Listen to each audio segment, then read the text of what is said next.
Oh my gosh. I'm so sorry, guys. It's 10:04. Do you know where your children are? They're not sleeping. Woo!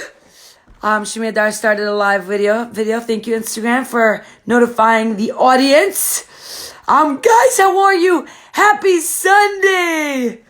Oh my gosh. Okay, I'm totally not ready for today.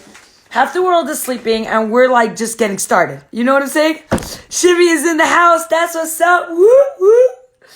Guys, I have to tell you a bunch of things. So, first I have to get all this stuff away. Should I put on these headsets? Would like that make it easier for you guys to hear? Hold on. Let me see if this works. Hello? No. Do you guys hear me? Alright, forget this. Forget you. Do you guys hear me? Thumbs up if you hear me, because I have no idea. Do you hear me now? Do you hear me now?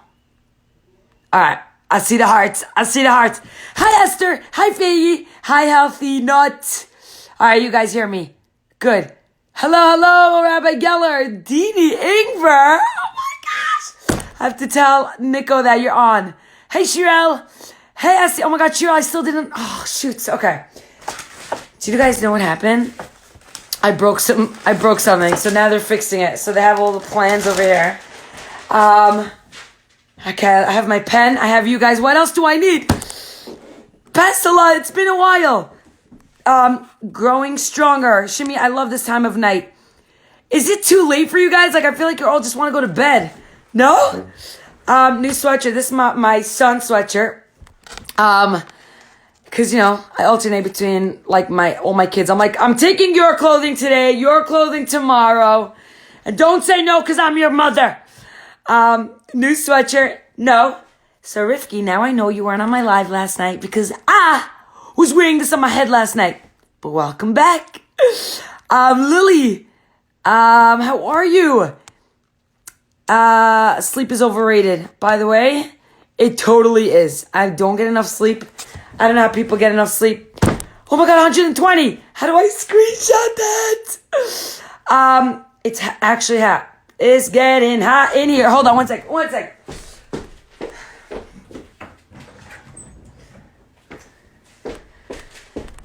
I'm not kidding you guys. Like, it's cold when I start, and then I start talking to you, and I'm like, woo!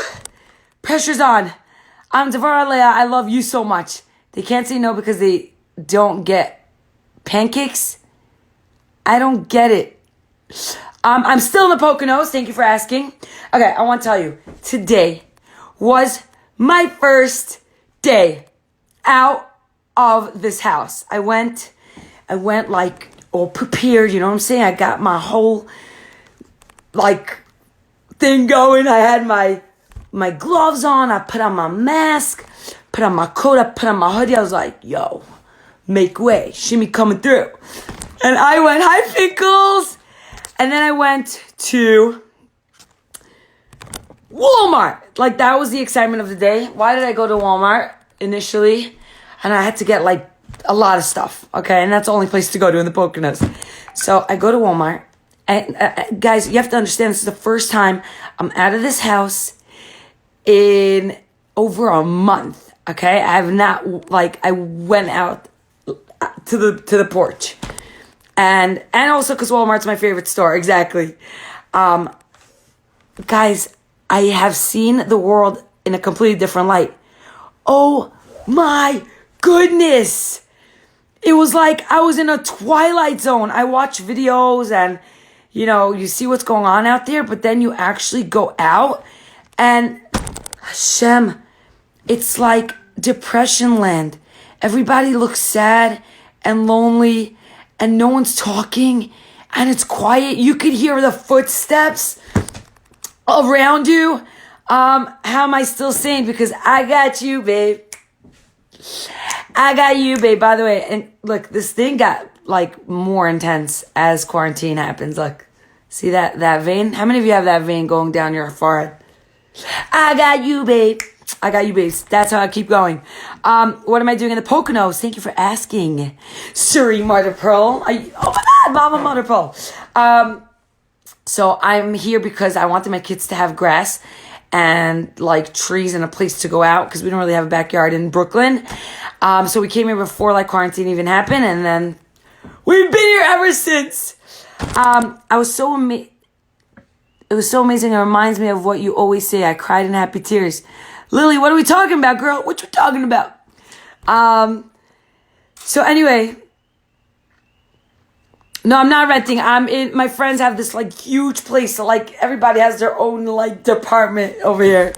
You got the 120 screenshot? Yes. Because we're going to live to 120, baby. So the story, Lily Farbowitz, the story. Which story are you talking about? I say so many stories. So anyway, I literally saw the world for the first time. Hold on, let me go under the light. Oh, even though I am the light, you know what I'm saying? I am the light. It's very scary what's going on out there. And I'm like, even if I smile, you can't see me smiling. You can't see me smiling. And then I got hungry. How many of you eat in... Shout out to the Maka girls. How many of you eat in the, like, in a store when you get hungry? Like, you're walking down, like, la, la, la, la, la. And then you walk down the snacks aisle, and you're like, dude, I am starving. Like, I'm always starving. I don't have to be starving to crack open a potato chip bag. And there it was. Salt and vinegar chips. You know what I'm talking about? Oh, my God. I was like, I want some of you right now. And it's so hard to eat chips when people are with masks. And by the way, we had to wait online. Learn first or schmooze first? Schmooze first. Always schmooze. Always schmooze. Because, you know, the people who are going to learn or want to learn, they're going to come on within the 24 hours. They're going to come and watch it. But the people who want to schmooze, you know, we got to engage you. Right? Ricky Schwartz says she loves salt and vinegar chips. So I am obsessed with salt and vinegar chips. And there they were. So now I'm like, okay, I got to show you what I looked like. I didn't sanitize the bag. Actually, they came out with a statement that you don't need to sanitize any like grocery goods or stuff that you buy. That's what they said. How do I find it? Should I show you what I looked like? I'm not gonna go get it, but I had a mask. I'll show you tomorrow. I had a mask, and I was like, and people are watching me. I'm like, what you want? I'm hungry. Want some chips? And it was just like, what's happening to our world? It's much as life super intense, having some family losses and members not so well. You always have the most awesomest lives to cheer us all up. Marge, 180. Hope we're gonna live to 180, not 120. Bezrat Hashem. We should continue inspiring one another and spreading sunshine and whole kernels. I don't know why they're here, but they're here. You want to see what else is on the table? I'll show you if you're asking. This. A permanent marker. Because if you say words, they're like a permanent marker. Can never take them back. Can't erase it. Shimi, you make us feel like $1 million. I leave these lives feel like so good. Ugh, I love you guys. You make me feel like amazing. Chani Kach, do I have pizza here? No. So we're making a lot of homemade pizza. By the way, we had ribs today. Woo! Okay, should I show you? No, I can't take the ribs away from them. Okay, the ribs were amazing. My son made them. I have to ask him for the recipe and share it with you guys. Also on my table is Johnson & Johnson. This one smells so good. Atara is awake. Oh, okay. Run. Go. My kids are still... By the way, I never understood, like, all these makeup people and cream people. They're like, and this product, do you see it? And they do that thing like, do you think it's actually making a difference? No, I don't see the bottle. Anyway. that wasn't for me. That's for Adora. But I just did that because it's on my table. And of course, water. I just want to apologize. I have not checked any of my DMs today. Not one. And somehow I've received so many today. I guess Matzah Shabbos, you guys, you all have time to message me. You know what I'm saying? So I didn't. Sunday was like, I was focused today. I ran, I cooked, I cleaned. I still have to go clean the first floor. It's wreck. David Perlman, how are you? CF, how are you? Chani Kach, not on your face, Shimi. Really, Chani Kach? Who says you can't put this on your face? I want to know, huh? You get it. I bought anti-wrinkle cream from Walmart today. But who says I can't? And David Perlman, you sent me. I'm sorry, guys. I literally have hundreds of messages.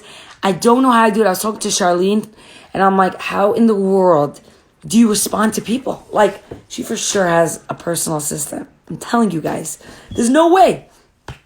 But people tell me I can't put this on my face. Watch me whip. Watch me nene.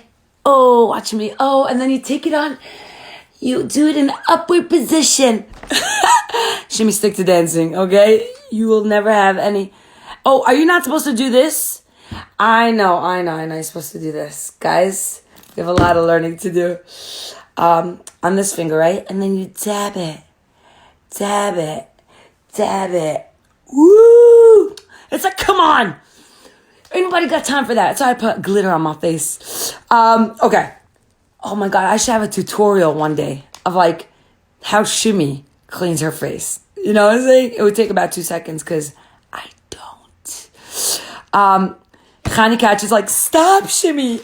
You're going to break out. You know, if you tell me one more time to stop, then I'm not going to stop. Adora's not going to have anything left. Stop telling me not to do it. Because when you tell me not to do something, what am I going to do? I'm going to do it. There you go.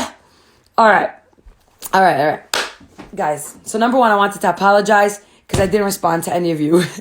My bad. You're like, Shimmy, we're used to it. You don't have to apologize. Like, you should just start off all your Shimmy Shmoozes with that because you stink at responding to people.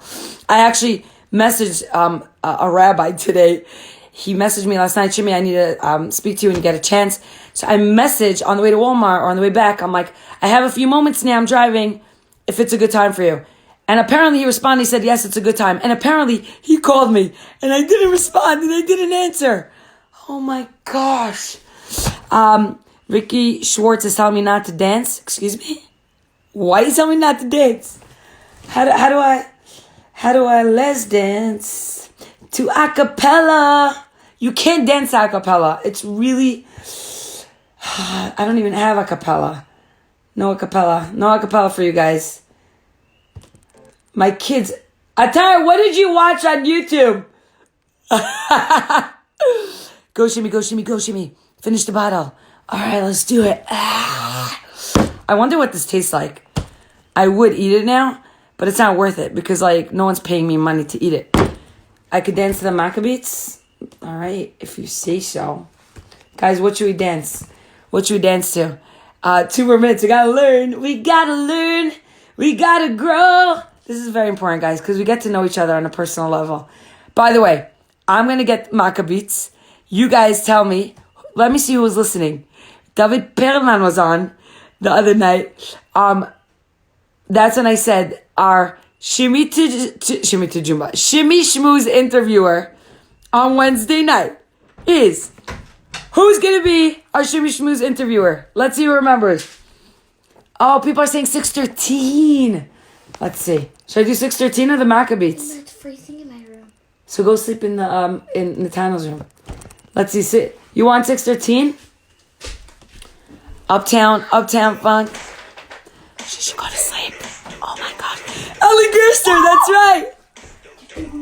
Can you guys tell her to go to bed? Really? Please tell her to go to bed.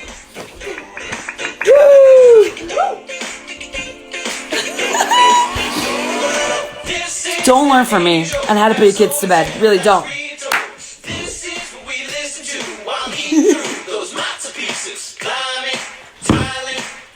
Egyptian cities. We work. I don't even know the words. Ellie Gerstner, Wednesday night.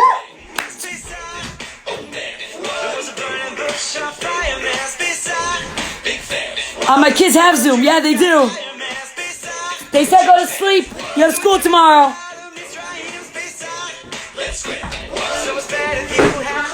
I close the door. Look who's back. Woo!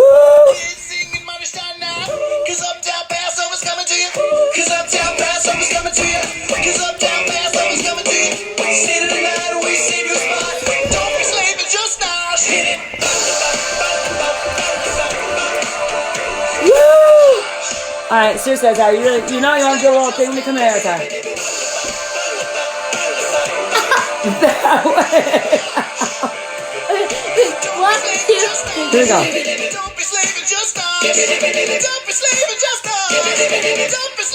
Ready? Woo! Oh, Tyler, go like this. Start the bench. Went from Egypt. All right, get out of here. Go to bed. By the way, I gave her like 100 kisses, okay? Don't judge. Oh my gosh. Y'all be blessings. You have school. Oh, I put cream. Now I'm sweating. Don't put cream on your face, folks. Rachta. Oh my gosh, your best mom. I would be flipping at my kids right now. Yeah. Woo. Woo. Guys, you dancing in bed?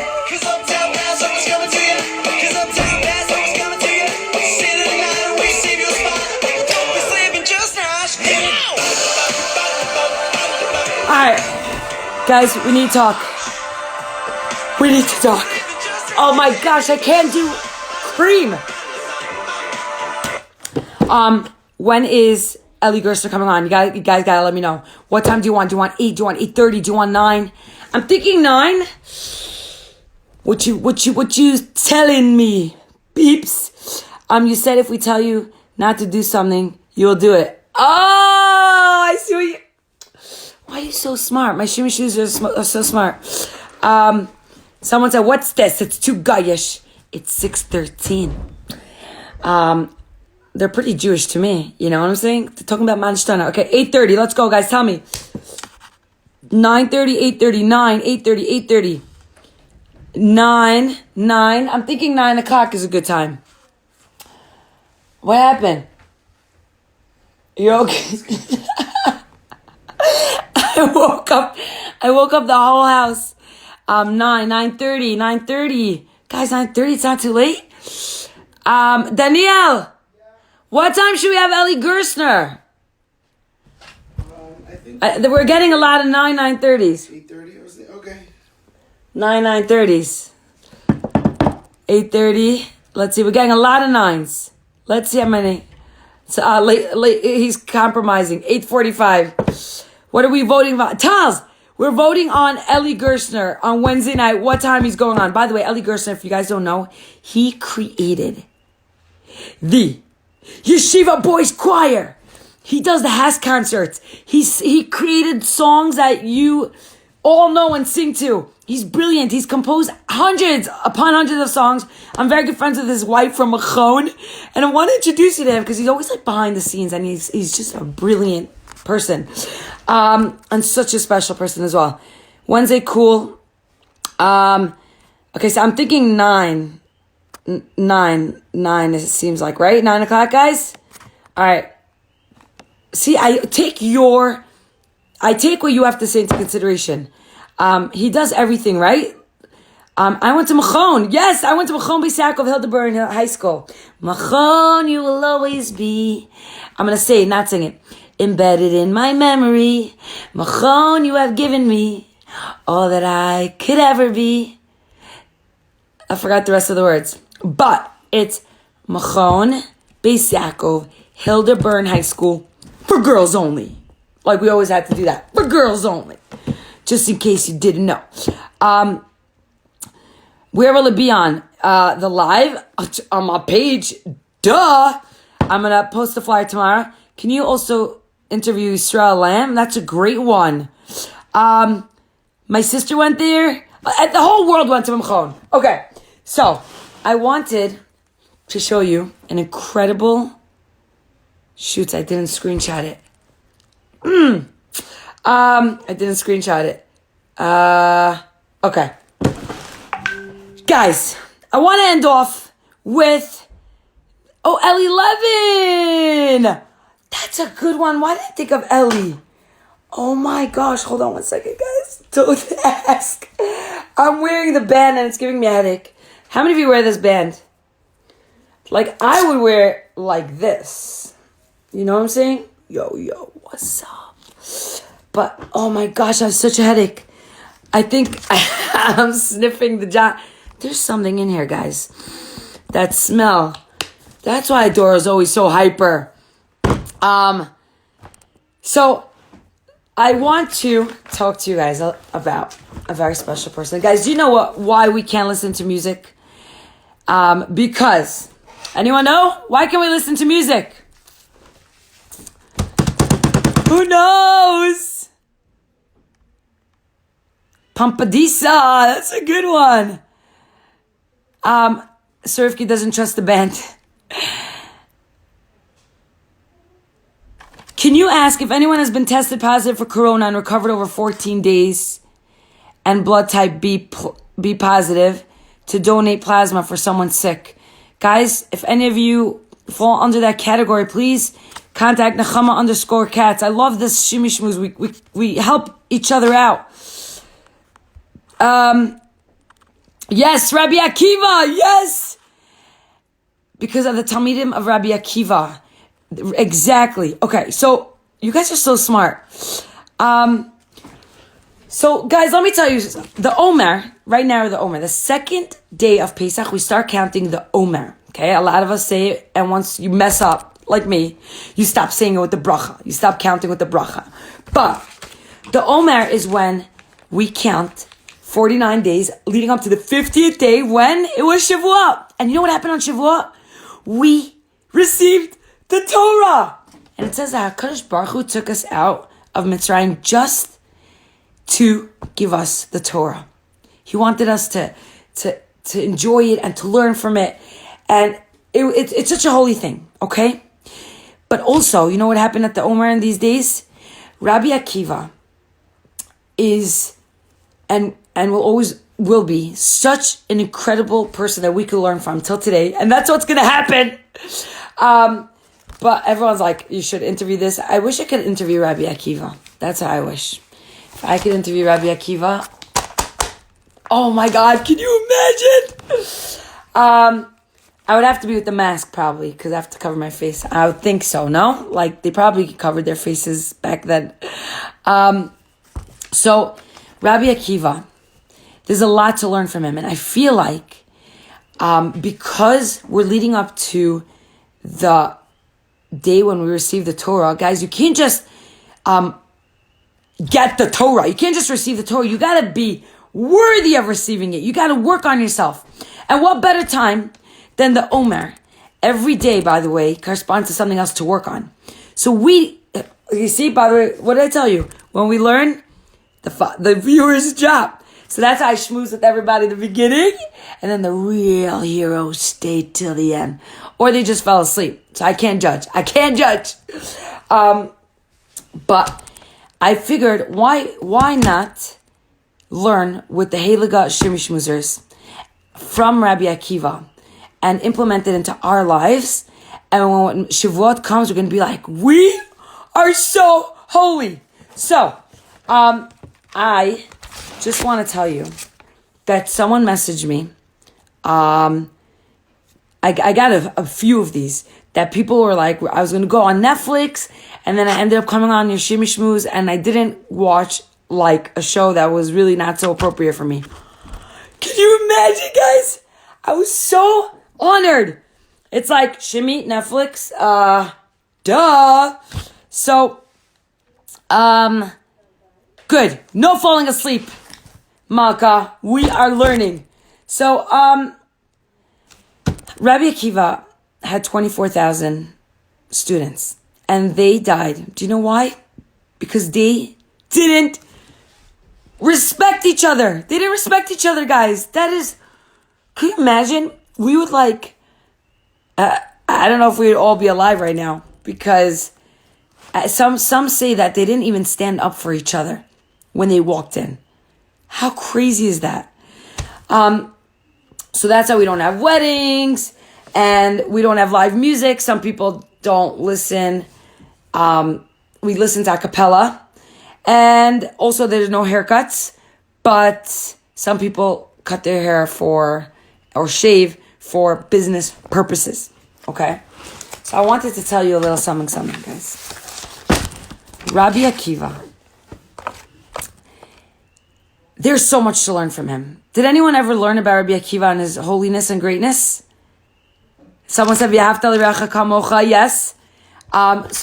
Okay, we got hearts. Some people know. Some people don't.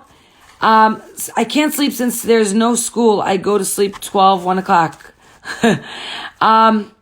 They were on such a high level, we can't relate to them.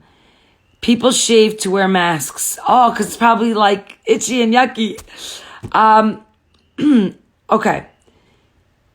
Thank you for reminding me to count the Omer. You're welcome.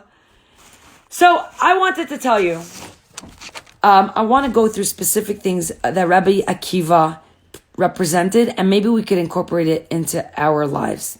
So I guess women also, the beards and the masks, because quarantine, we all have beards right now.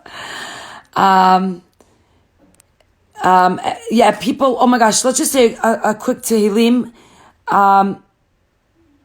because a lot of people are writing people's names down for Tehillim. This should go to all the people who need a refuah shalema and who are suffering in the hospital, at home, mentally, spiritually, in any way. They should have refuah shalema and should have koach to be able to withstand anything that's coming their way now. Shir hama'alot mima'amakim ki'articha Adonai, Adonai shema v'koli tiyana aznacha kashuvot v'kol tachanunai. Im avonot tishmor ya Adonai miyamot ki imcha salicha leman tevarei. Kiviti Adonai kivta nafshi v'ledvaro acholti. Nafshi Adonai mishomrim laboker, shomrim laboker. Yechel Yisrael Adonai kim Adonai chesed v'arbei mofadut v'uivdei et Yisrael mikol avonotav. I just realized that I said the last two psukim with like an Israeli accent. I don't know like when it switches. I'm so like all over the place like that. How he made a big effort to study and treated his wife with such an honor. Oh, we're gonna go through all of that. You guys are gonna be mind blown. Okay. So although we're excited for the Torah, guys, we gotta remember that Rabbi Akiva's students were nifter. 20 guys, we're not talking about 10. We're not talking about 20. We're not talking about 100. We're not talking about 1,000. We're talking about 24,000 students were nifter. And I just want to like talk about this for 1 second. Okay. The period of counting the Omer, it's a national mourning. And I feel like we're mourning now so many people who are losing their lives to Corona, to COVID-19, and this is exactly the time when Rabbi Akiva's students were dying. And the Talmud, it tells us about Rabbi Akiva, he was an amazing, amazing scholar, and he lost 24,000 students. Do you know what? To a plague. And this plague happened exactly during this time that we are going through our plague.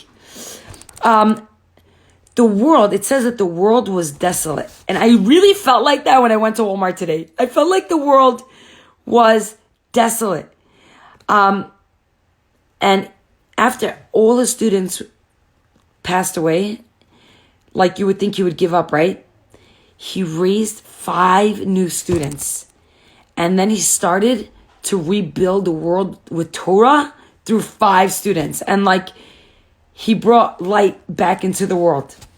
So, Rabbi Akiva is a hero to me. When you start learning about Rabbi Akiva, you're going to learn so much about Rabbi Akiva that you're going to be like, wow, that's a great man. So, I wanted to talk about the first thing about Rabbi Akiva. He was of humble origins. Do you know what that means? I'm going to explain it to you. Rabbi Akiva, do you know how he started his life, guys? He wasn't a big businessman who everybody knew, a well-to-do guy. My friends, my holy Shimi Shmoozers, Rabbi Akiva was a shepherd. He was a shepherd. Just like Moshe Rabbeinu. It's amazing. You would think that these people... You would think that Moshe, Rabbi Akiva were... Oh, God. Guys, I tell you, you really need to go to bed. You would think that people like that... Okay, I can't focus. Good night. Hold on. Guys, do you see what you're doing? My kids are not sleeping. Put your kids to bed. Learn. 10 o'clock is not late. It's too early for me. We need to learn like at midnight. So I just want to tell you, like Moshe Rabbeinu and Rabbi Akiva, you would think like they had such prestigious jobs, right? But they were shepherds. HaKadosh Baruch Hu picked people who were simple people to achieve greatness. Someone said, become a shepherd to become great. He was entirely unlearned until his middle years. Okay? So guys, don't ever think like it's too late for me to become great or to learn. No. So many people are telling me now, Shimi Shmooze is the first time they're actually like connecting to Torah or to something spiritual. Also, guys, do you know that Rabbi Akiva had no Jewish background? Rabbi Akiva descended from converts, from Gerim. And, hold on one second. And like, I love that. I love that he descended from converts to show you like, you could come from anywhere. Your great grandparents could be non-Jews, and they could convert, and you could be a product of 24,000 holy students who spread Torah all over the world. And it's amazing because he rose to greatness not when as a little kid. You know, like these stories, like when he was a 6-year-old boy, he was steiging in the shul, and he came up with great divrei Torah, and the way he was davening, we knew he was going to be a gadol dar. No. He only reached greatness in the later years of his life. We have to remember that the Talmidim of Rabbi Akiva were brilliant tzaddikim. We cannot compare their avera to our lives, 100%. But we could learn and strive to emulate their greatness in the little parts that we could play in our role on this world, in our generation. Sometimes converts are more serious because they fought for what they have. Yes! Yes, that's amazing. A point that you brought out, which we're going to get to. Rabbi Akiva never forgot where he came from. And I think that's so important because when you remember, when you don't forget where you come from, you're able to treat everybody with the utmost respect because you know what it's like. You know what it's like. And you know how to treat people and respect people for who they are and where they come from and what they look like. It doesn't matter. Converts are wholly beyond 100%. And you know what his favorite line was, guys? I think you know. Love your fellow as yourself.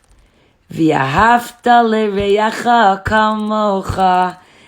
You gotta love your... Like, I really try to love everyone the way I love myself, but I'm a work in progress. You have to work on it so hard. And I want to tell you something. It didn't matter if you were rich, if you were poor, if you were a simple person, if you were scholarly, if you were tall, you were short, you were strong, you were weak. It didn't matter. I'm still Jenny from the block. You know what I'm saying? It didn't matter to him because he knew what it was like. Avram Avinu, yes, Avram Avinu was a convert. And I find that so amazing that so many of our holy ancestors and our holy forefathers, came from converts, came from being a shepherd. Don't ever think that you have to come from a certain yichas to become great. Every single one of you could become great and could achieve incredible greatness. And that's what Rabbi Akiva always reminded everybody, because he knows what it's like. And he always remembered that every single one of us are God's children. And Hashem and His Torah, there's no monopoly for the people who are the wise or the rich. No. Every single person is precious to HaKadosh Baruch Hu. And that's what I wanted to bring out to you, that the first thing, that it doesn't matter where you come from, you could achieve greatness. Number 2, Rabbi Akiva, Atar should do a Shimi Shmooze. She has a lot to offer the world, but not at 11 o'clock at night. Rabbi Akiva saw inspiration and he acted on it. Now, I don't know if you guys remember. Do you remember where that turning point with Rabbi Akiva was? How he became great? Does anyone remember? I'll tell you. One day, there was a turning point in Rabbi Akiva's life. At age 40, okay? Rabbi Akiva was 40 years old. Rabbi Akiva was a product of converts, yes. One day, when Rabbi Akiva was 40 years old, before he was Rabbi Akiva, he was just Akiva, he passed by a well. And when he passed by this well, he saw a rock, and there was a hole carved into the rock. Yes! He inquired, he's like, who shaped this rock? How did this hole come into this rock? And you know what he was told? He was told that it was caused by a slow and persistent and constant dripping of water. Drip, drop, drip, drop, drip. Yes, we're going to talk about his wife. It's if we get to the Mitzvah Hashem today. And as I say this, I'm talking about consistency with Shimi Shmooze. The first thing when we learned about how important it is to be consistent. Because when you're consistent, can you just close that door please today? And the other door also. Love you. Thank you. If you're not consistent, you can't achieve greatness, because it's not a one fleeting time thing. No. You gotta get up. Yeah, you think I'm not tired now? I did not sleep last night. I did, and I actually wanted to put a story last night at 4 a.m, hey guys, who's still awake? But I said, nope, I'm not touching my phone. But I couldn't sleep last night. And I said, today I'm not going to sleep. I'm going to push through. Because I really wanted to sleep tonight. Let's see how it goes. I'll keep you posted tomorrow. But I'm still here. And you're still here.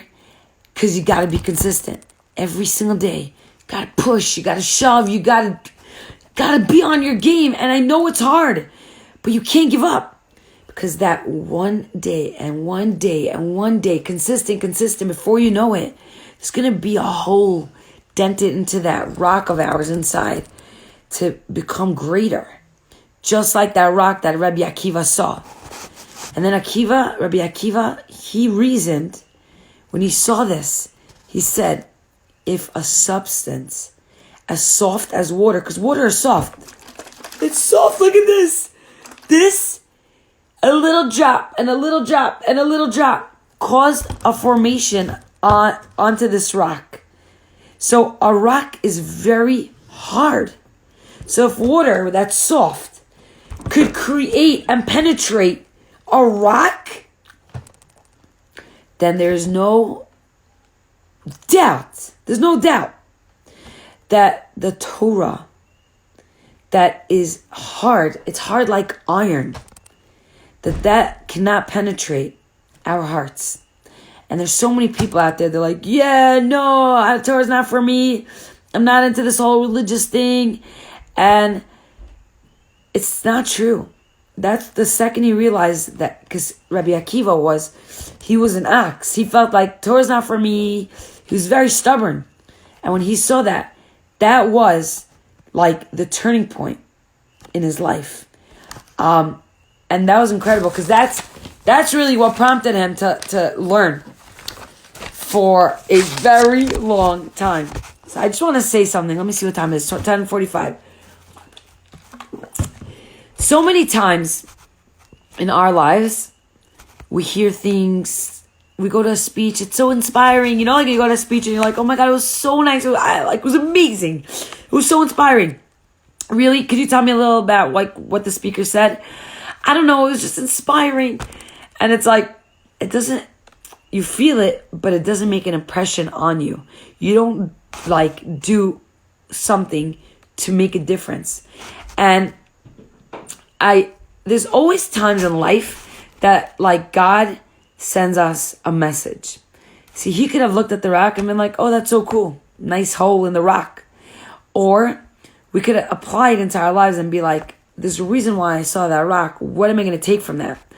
And before that moment fades, like, we got to do something about it. Imagine Rabbi Akiva didn't do something about it.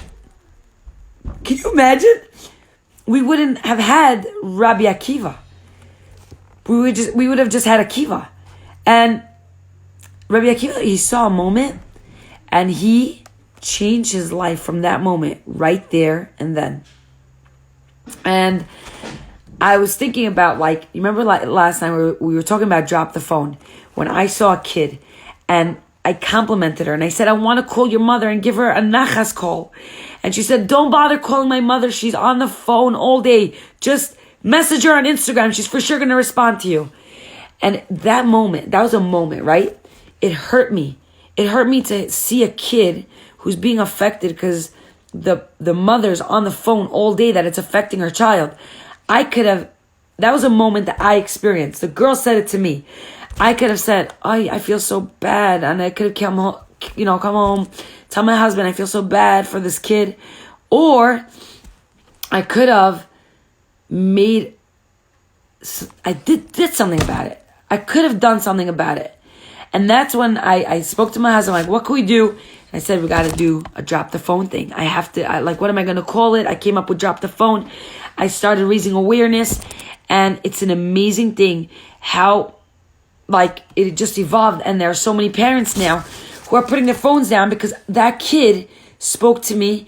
And that's really God speaking to me. Because everything that's said to you and that's done to you is a Kadosh Baruch Hu telling you something. Hashem speaks to us all day through different moments, through different experiences, through different people, through different moments. And like, it's up to you to take out of it or just to live life and completely disregard moment after moment after moment.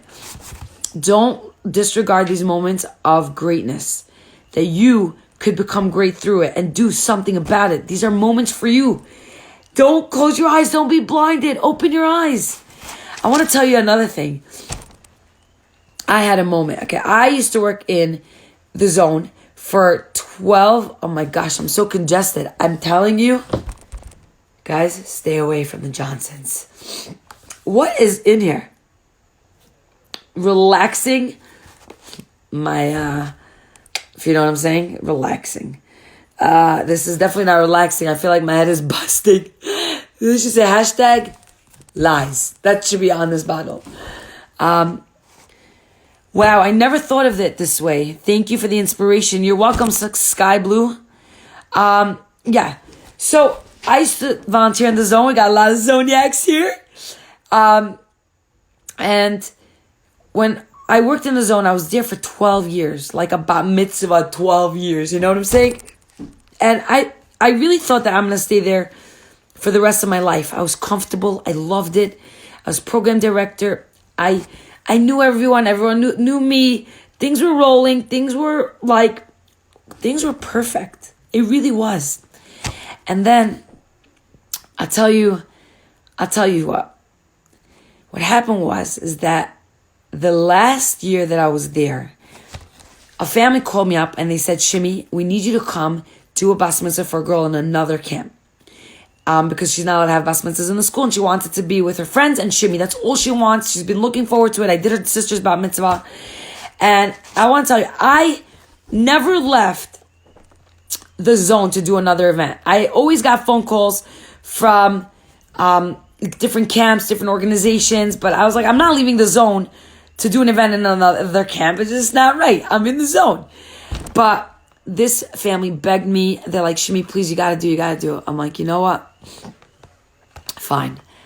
I'm gonna speak to my director. I call up my director and I said, listen, it's a special, I never ask this. I never in all my 12 years left the zone to do an event in another place.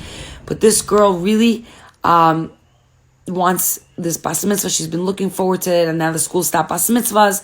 So she wanted to have a bas mitzvah, and I'm going to do the night activity, bas mitzvah for her. And so then the camp has a night activity.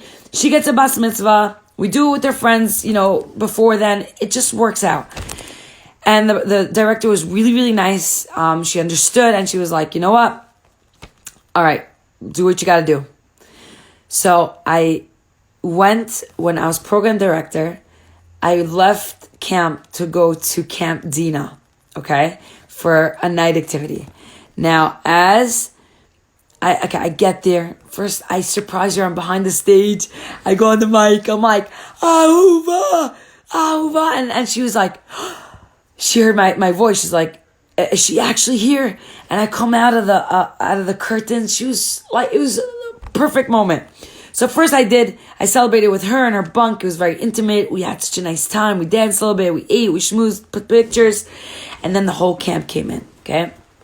I'm at the whole Camp Dina. Now, I never was able to do events in camps before because I was always in the zone.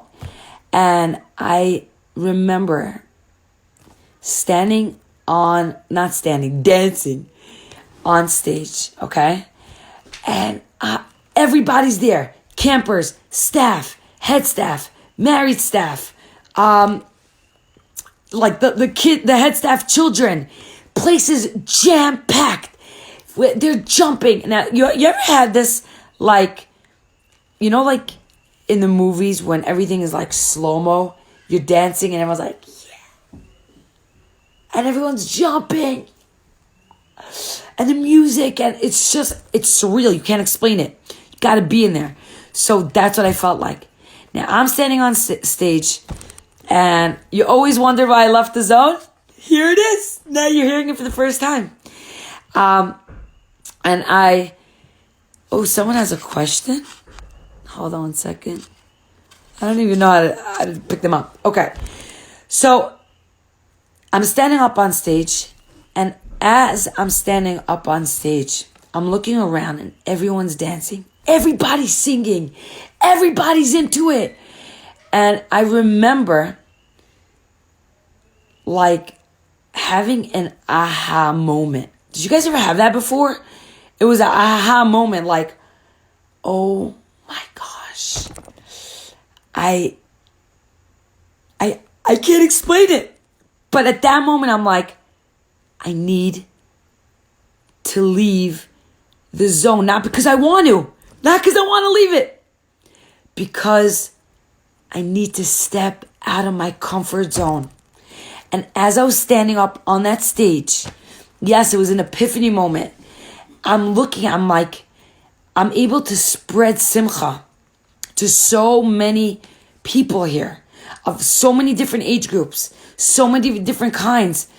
And if I would be staying in the zone, which I was doing so much, and I felt like I couldn't do anymore, but that was just one camp. And I felt like, but I need to spread the simcha. I wanted to spread the simcha to Beis Yaakov girls, to kids at risk, to sick children, to special needs children. I needed to get out of my comfort zone, and I wouldn't be able to reach. See, this is the thing. Even though you're doing so much, that doesn't mean you're fulfilling your potential. Because you think you're doing all you can. Till you have that moment. And Hashem sends it to you because you look out for it. And I wasn't even looking out for it. I was just there. And I'm like, I would be doing a disservice not only to myself, but to Bnei Israel, like to my people.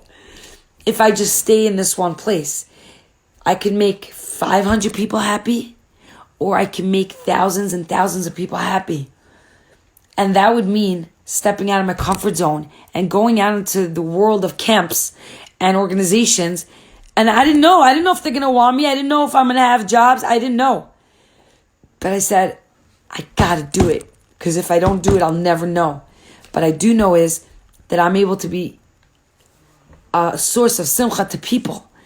And when I'm standing there in front of thousands of girls, that was a moment.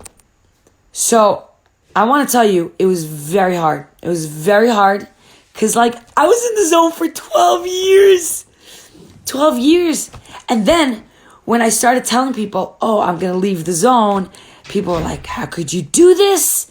It's your makom kavua, which means it's your designated place. There are girls that call you Ima there. How do you leave your children? And they started to make me feel guilty. And I started to doubt myself. I'm like, oh my God, maybe I'm doing the wrong thing. Maybe I should stay. And I do what I always do. When I am in doubt, I don't do without. I call a rabbi. I have a rabbi. So I asked my rabbi, Baruch Neuberger, I said, I don't know what to do. I don't know what to do. One side of me says I should stay. One side of me is like, get out of your comfort zone and go reach higher grounds, reach more people. And my Baruch said, I was waiting for you to ask me this question. He said, are you here to work in one specific place, or are you here to change the world on a broader level? And it was just that's really all he needed to say. He said, what about the Beis Yaakov kids? What about the Beis Yaakov girls in your neighborhood? What about the sick children? What about, you can't limit yourself. It's not right. You're going to have to answer to God. And I'm happy that you came, you needed to come to that point on your own. So 3 years later, I think this would be my third summer, and I've been doing camp tours. Oh my God, it's 10:57. Oh my God. So, I can't believe it. It's my third summer doing camp tours, and I have to tell you, I couldn't be happier because I'm able to connect to people of all different ages, all different backgrounds, from Camp Simcha to Camp Hask, to Kirov camps, to going to Israel, to going to camps around the world. And I wouldn't have been able to do that if I didn't take that step, which was extremely difficult for me. But I want to end off with this, guys. You can never, ever reach your fullest potential. You can never become the greatest you that you could be if you continue to stay in your little bubble, in your little comfortable zone, because you'll never know how much you could achieve if you don't take that step. And that step requires fear. Yeah, you're going to be afraid to do it. You're going to be afraid for what will happen. If you're going to be afraid if you're going to be successful. You're going to be afraid if you're going to fail. What if people don't like what I do? What if people like it too much? What if I become too famous? What if I let people down? What if I let myself down? And all these things start going on in your head. But if you don't take that chance, you'll never know. Taking the chance is, I would say, you're not a failure if you try. But you'll definitely fail if you don't try. If you try and you failed, you're not a failure because you tried. You wouldn't have known if you didn't try.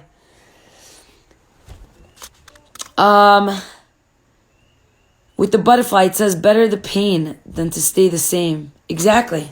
You have to change. That's what life is all about. And I just want to end off with this, guys. you don't have to be great on the public form, like in a great scale. People think like, I know it's 10:59. I know. Oh my gosh. I hope it gives me that timer before it shuts me down. And I'm going to talk about that tomorrow. Being great does not mean that you need to be a leader of hundreds of people. That's not what it means. Being great means that you're making a difference on this world. And if it means that you're making a difference in one person's life, you're making a difference and you're changing the world. And don't ever belittle that. It's not about, like how famous you are. It's not about that. And I think a lot of people have that misconception. They feel like, I'm not a big blogger. I'm not somebody who's out there. People don't know who I am. I can't make a difference. Who am I? I'm just little me. No way. If you're on this world, you're big you.